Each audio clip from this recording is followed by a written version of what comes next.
MLC चुनाव को लेकर के एक बात बिल्कुल स्पष्ट है कि हम लोग 24 सीट लड़ रहे हैं और पूरी उम्मीद है कि सारी की सारी सीट जीतेंगे, इसलिए कि विपक्ष पूरी तरह से बटा हुआ है। कल भी नई मंदिर बनेगी, परसों भी नया मस्जिद बनेगा। और पाकिस्तान तो 1947 में हमसे अलग हो गया, उसका नाम क्यों लेते हो भाई? पाकिस्तान का चुनाव है। देखिए, सत्ता परिवर्तन कभी भी हो सकता है। बिहार की सरकार की स्थिति वैसी ही है जैसे वेंटिलेटर पे रहता है मरीज। हाँ, जो वेंटिलेटर पे ऑक्सीजन चलता रहता है उसकी दिल की धड़कन चलती रहती है।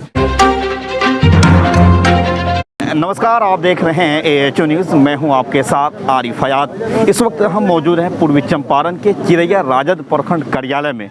दरअसल आपको बता दें कि शिवहर लोकसभा के पूर्व प्रत्याशी सर लालू परिवार के सबसे करीबी माने जाने वाले राजद के वरिष्ठ नेता सैयद फैसल अली का चिरैया की इस धरती पे आगमन हुआ है, जिसको सुनने के लिए राजद के कोने कोने से बड़ी संख्या में कार्यकर्ता पहुँचे हुए हैं।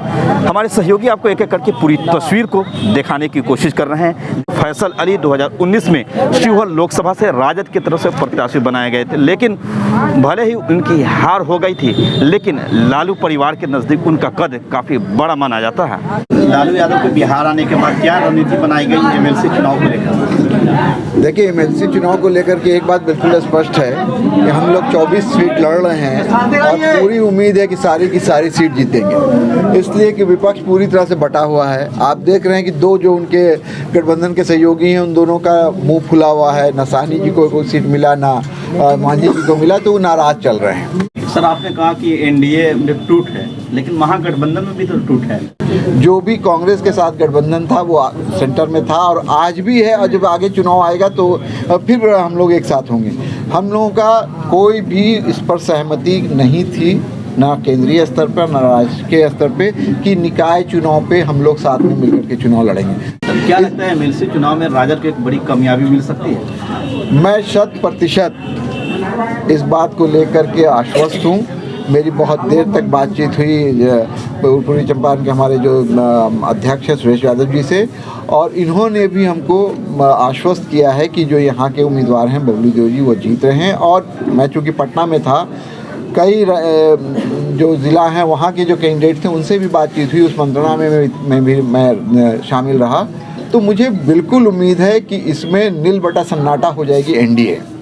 और एक बात मेरे मित्रों, इस बात को समझ लीजिए कि एनडीए और भाजपा की उल्टी गिनती शुरू हो गई है। वो गिनती शुरू हुई थी बिहार से ही। बिहार में हम लोग चुनाव जीते थे, इन लोगों ने हेर फेर करके हम लोगों को हराया, लेकिन बंगाल में नहीं कर पाए। बंगाल में बुरी तरह से हारे। और आज उत्तर प्रदेश में देखिए क्या स्थिति है। जहां 58 सीट का चुनाव हुआ है 10 तारीख को, वहां उनकी स्थिति ये है कि 2 या 4 सीट भी जीत जाए तो बहुत बड़ी बात है।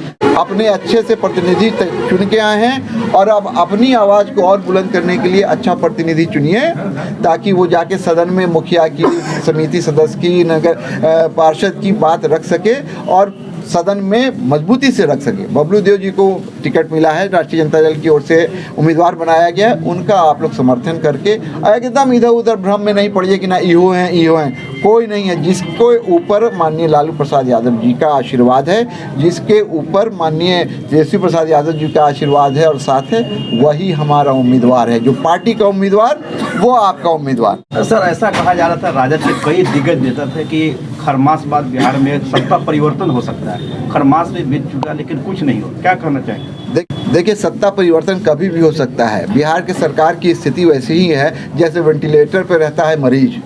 हाँ, जो वेंटिलेटर पे ऑक्सीजन चलता रहता है उसकी दिल की धड़कन चलती रहती है। जब तक ये लोग आपस में कोई सर फुटबॉल नहीं होगा तब तक चल रही है। किसी दिन मारा मारी हो जाएगी। आप देख रहे हैं कि आरसीपी टैक्स और ललन जी, इन लोगों में भी आपस में झगड़ा चल रहा है। अगर सरकार गिरती है, कोई सत्ता परिवर्तन होता है, तो पूरे जोश से हम लोग सरकार बनाने का काम करेंगे और माननीय तेजस्वी जी को मुख्यमंत्री बनाने का काम करेंगे, जिसको जनता ने मुख्यमंत्री बनाया। एनडीए के नेताओं के द्वारा बार बार जंगल राज की याद क्यों दिलाई जाती है?